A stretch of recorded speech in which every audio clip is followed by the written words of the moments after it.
Spring, 1945. Berlin burns beneath a sky of smoke and falling ash. The war is ending. Not with a clean conclusion. Not with order. But with collapse. Buildings crumble under artillery fire. Streets are choked with rubble and desperate civilians. The sound of Soviet guns rolls endlessly through the city, each impact shaking what remained of Hitler's capital. Deep beneath it, inside a reinforced bunker, Adolf Hitler waits. The thousand-year Reich is dying after just 12. Across Europe, the same realization spreads. The war is a loss. And with that realization, something darker begins to move. Because this war wasn't just fought with armies. It was fought with theft. Systematic. Organized. Industrial. Across occupied Europe, the Nazi regime had stripped millions of people, especially Jewish families, of everything they owned. Gold, jewelry, currency, art, heirlooms. Even the smallest possessions. Nothing was too insignificant. Everything was taken. And now, as the Reich collapses, that stolen wealth is on the move. Not toward victory, but toward escape. German officers, SS officials, collaborators, men who once operated within a rigid, disciplined system now begin acting on their own. Plans are made quietly. Routes discussed in whispers. Destinations chosen far from the advancing fronts. Because survival now depends on two things: the speed and, well, and those who have access to both have a chance. Far from Berlin, in Hungary, the situation unfolds differently but with the same underlying truth. Here, the war has already taken its toll. The Jewish population, once integrated, once established within Hungarian society, is now devastated. Years of persecution have escalated into deportation, confiscation, annihilation. Homes empty. Families destroyed. And everything left behind. Collected. Sorted. Catalogued. Gold rings. Watches. Coins. Diamonds sewn into clothing. The physical remnants of millions of lives. And in the final months of the war, that collection becomes something else. A prize. In secret, a group of Hungarian and German military officials begin to consolidate the valuables. Not for the Reich. Not anymore. For themselves. It begins quietly. Boxes moved. Inventories altered. Orders were written. No grand announcement. No official directive. Just a shift. From state control to personal greed. What they are assembling is enormous. Millions in gold, precious stones, currency from across Europe, all of it taken from those who will never return to claim it. And now, loaded onto trains. Because trains still move, even as everything else collapses.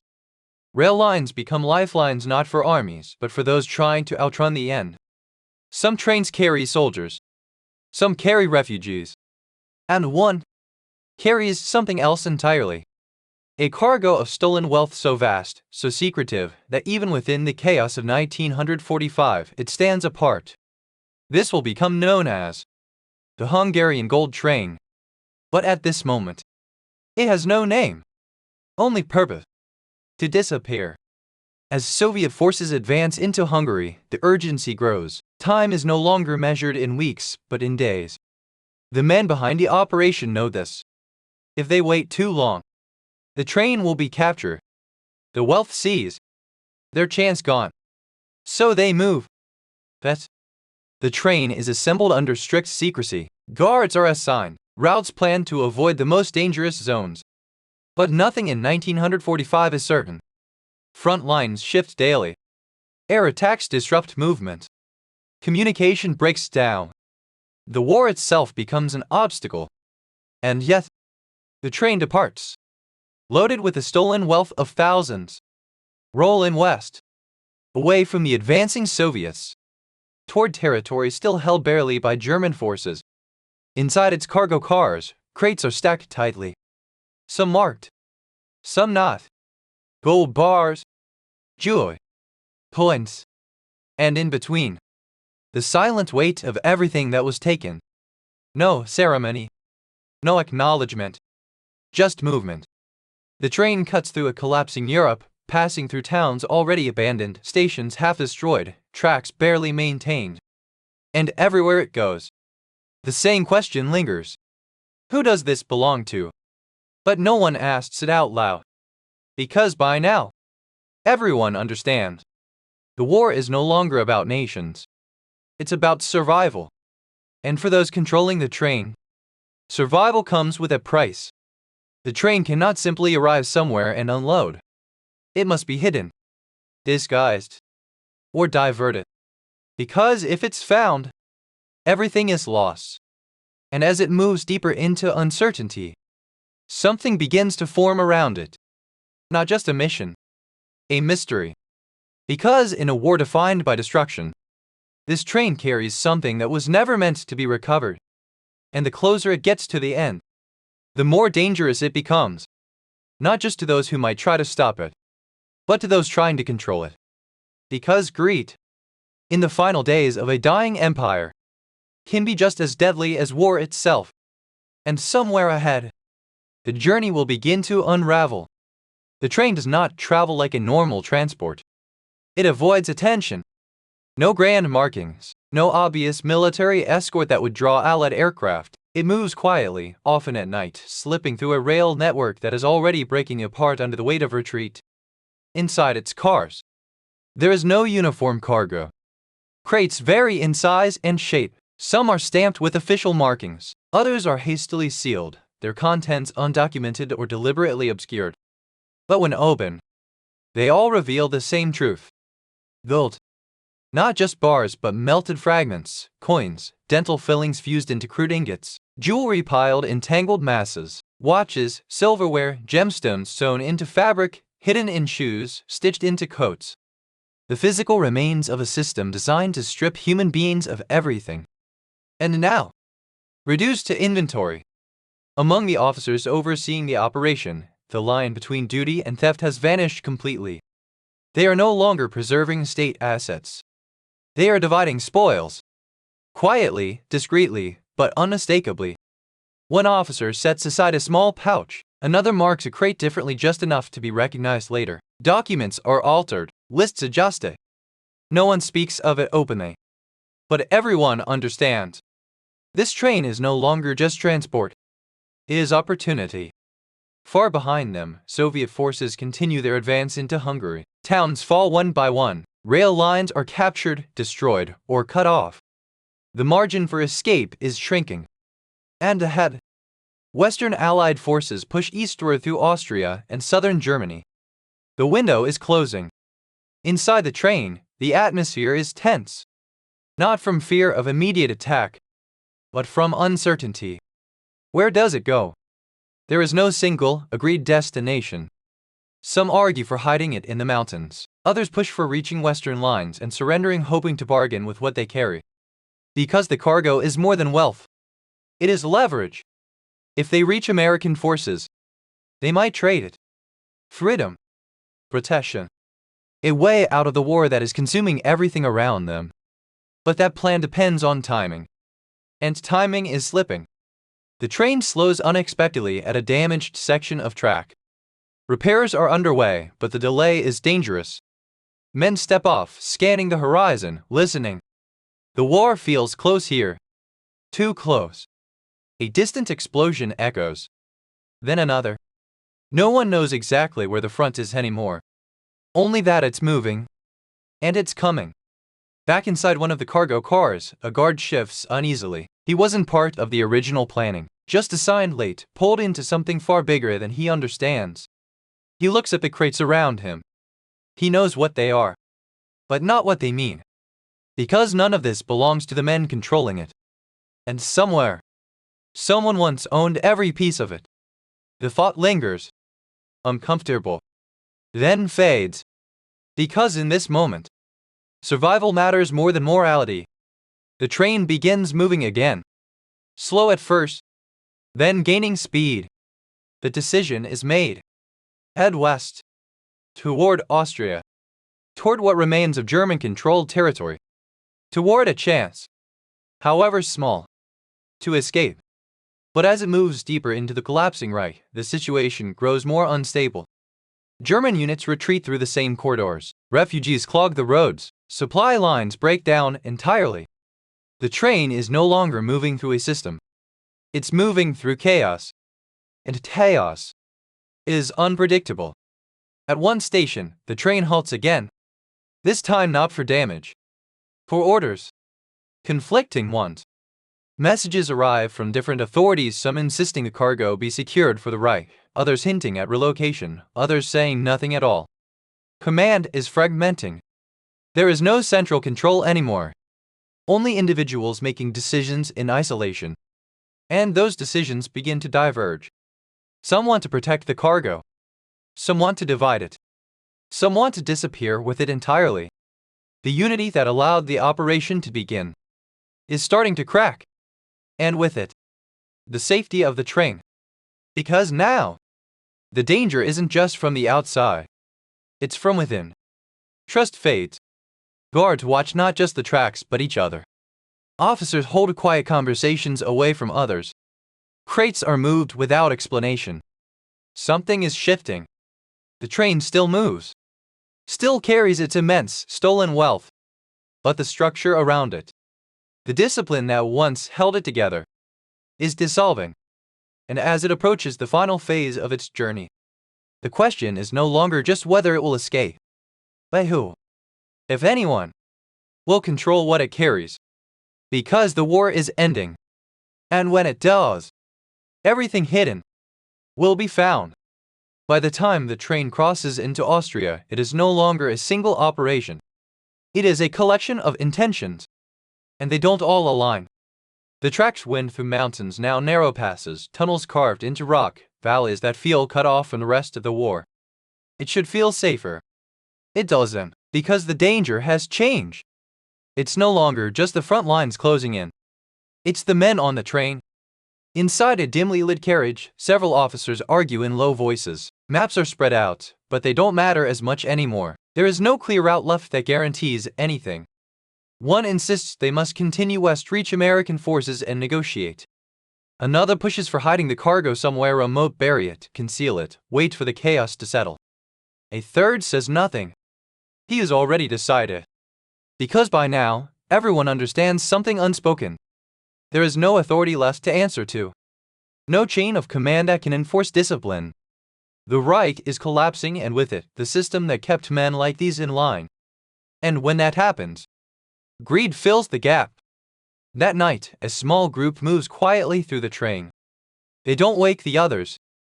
They don't announce themselves. They unlock one of the cargo cars.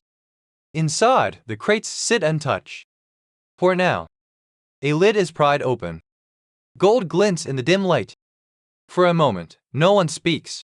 Then, they begin to take. Not everything. Not enough to be obvious. But enough. Enough to change their future if they survive long enough to have one.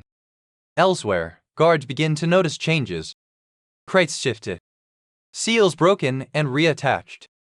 Inventory that doesn't quite match. No one confronts it directly. Because to do so would mean acknowledging the truth. The train is no longer secure.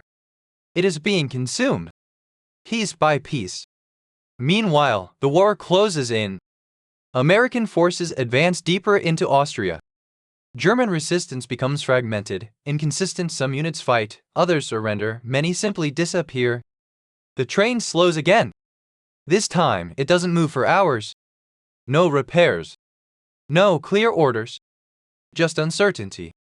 The officers gather again. This time, the tone is different. Less argument. More calculation. They know the end is days away. Maybe hours. The question is no longer how to complete the mission. It's how to survive it. Some propose abandoning the train entirely. Leave it where it stands. Disappear into the countryside. But that means leaving the wealth behind. And that is harder than facing the enemy. Others suggest surrender. Approach American forces openly. Offer the cargo as bargaining power. But surrender comes with risks. Interrogation. Accountability. Consequences. And for men who have spent years within the machinery of occupation, that risk is real. Very real. As the debate continues, something outside interrupts it. Distant engine. Different from before. Not German. Not familiar. American.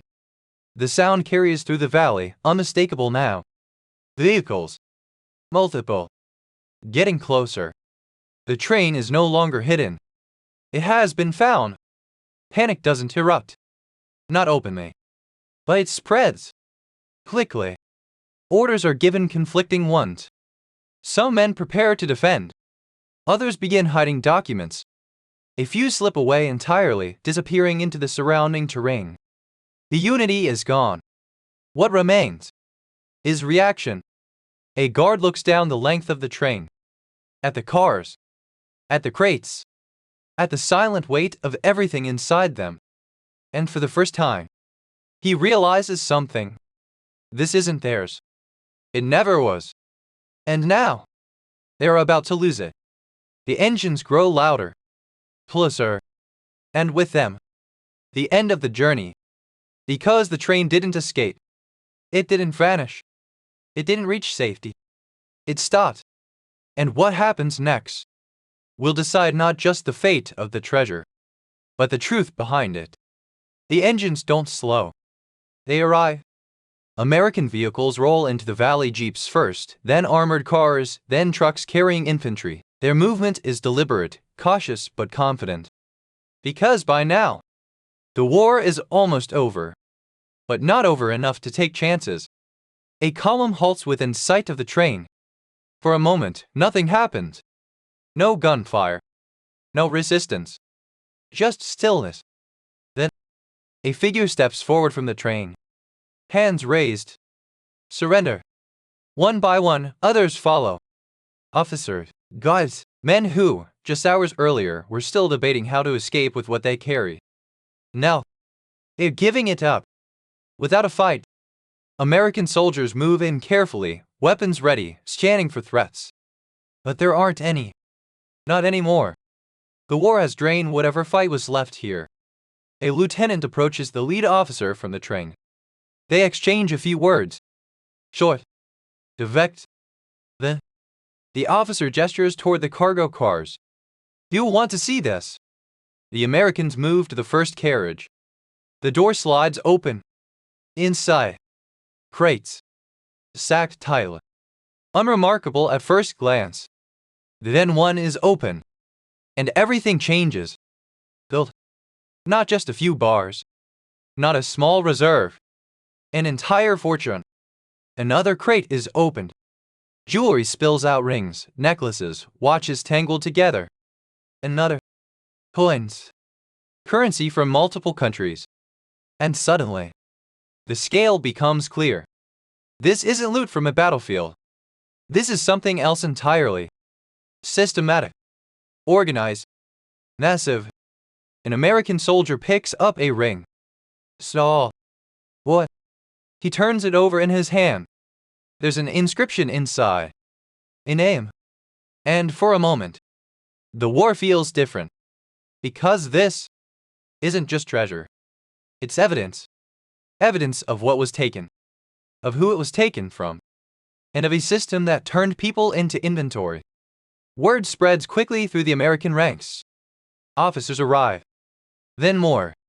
The train is secured. Guards posted. Not to protect it from the enemy, but from everyone else. Because even now, even at the end, the temptation is still there. Inside the command vehicle, reports are written. Descriptions recorded. Estimates attempted. But it's difficult to measure something like this. Because the value isn't just monetary. It's human. And that is harder to calculate.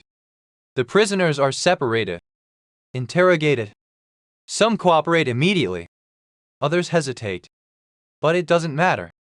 The evidence is sitting right there. Car after car. Crate after crate. The story is already visible. And yet, even now, there are gaps. Because not everything is accounted for. Some crates are lighter than expected. Some records don't match. And some men are gone. They slipped away before the Americans arrived, taking pieces with them. small portions of a much larger theft. And those pieces will never be recovered. The train sits motionless now. Its journey over. Its story just beginning. Because what was found here will raise questions about who knew, about who took, about what happened to everything that didn't make it onto this train, and about the millions of people whose lives were reduced to what now sits inside these crates. As the sun begins to set over the valley, an American officer stands beside the train. He looks at it for a long moment, then back at the crates, and he understands something. This isn't just the end of a mission. It's the uncovering of something far larger, something that cannot be hidden anymore, but also something that can never be fully restored. Because the gold can be counted, the jewels catalogued, the valuables stored, but what they represent, that's gone. And no train, no matter how heavy, can carry that back. The train no longer moves, but its contents do. Crate by crate, the cargo is unloaded under tight supervision. American personnel document everything: photographs, inventory lists, serial markings where they exist. It becomes an operation of order. But beneath that order, there is something deeply unsettled.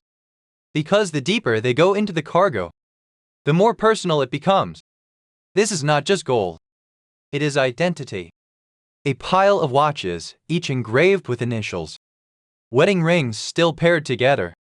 Children's jewelry, small, delicate, unmistakable. Items never meant to be separated from the people who wore them. And yet, here they are. Theft. Catalogued. Anonymous. Officials begin to trace the origin of the cargo. Hungary. More specifically, Hungarian Jews. The realization spreads quickly through the command structure. This is not just wartime plunder. This is the material residue of genocide. Everything taken during deportations. Everything stripped from people before they were sent away. Everything that remained after they were gone. And now, it sits in American custody. The question becomes immediate. What do you do with something like this? The war is still ending. Germany has not yet formally surrendered. Europe is in chaos. Millions are displaced. Governments are fractured. And somewhere, the rightful owners of this wealth are missing, dead, or impossible to identify. Committees begin to form. Reports are filed. Discussions move beyond the battlefield and into administration, diplomacy, law. Because this is no longer a military problem. It's a moral one. Some valuables can be traced. Documents occasionally provide clues. Names, addresses, records of confiscation. But most cannot. Because the system that took these items was never designed to return them. It was designed to erase. And now, that erasure is complete. An officer holds a small pouch recovered from one of the crates. Inside, a handful of rings. Each one different. Each one belonging to someone. But no names attached. No records left. Just objects. And the silence behind them. Meanwhile, the men who controlled the train face questioning.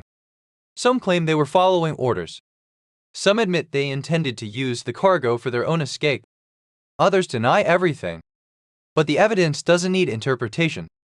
It speaks clearly. This train was not about preservation. It was about exploitation.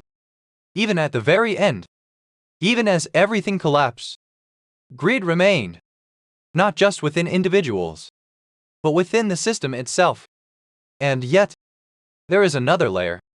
Because as investigations continue, it becomes clear that not all of the treasure made it to the train. Some was diverted earlier. Some taken along the route. Some hidden, lost, or stolen before capture.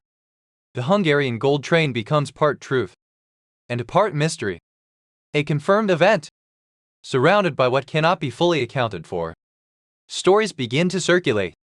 Hidden caches, missing gold, men who escaped with portions of the wealth. Some of it is speculation. Some of it, very likely real. Because in a collapsing empire, with no oversight, and everything to gain, things disappear. And they stay disappeared. Back at the secured site, the last crates are removed. The train stands empty now, stripped of its cargo. Just metal. With wheels. But what it carried has already begun to reshape something far beyond the battlefield. Because this discovery forces a confrontation, not just with what was taken, but with how it was taken. And why? The war is ending, but its consequences are only beginning to surface. And the Hungarian Gold Train becomes one of the clearest, most tangible reminders that behind every victory, there are losses that cannot be measured in territory or time, only in absence. And that absence will never be filled.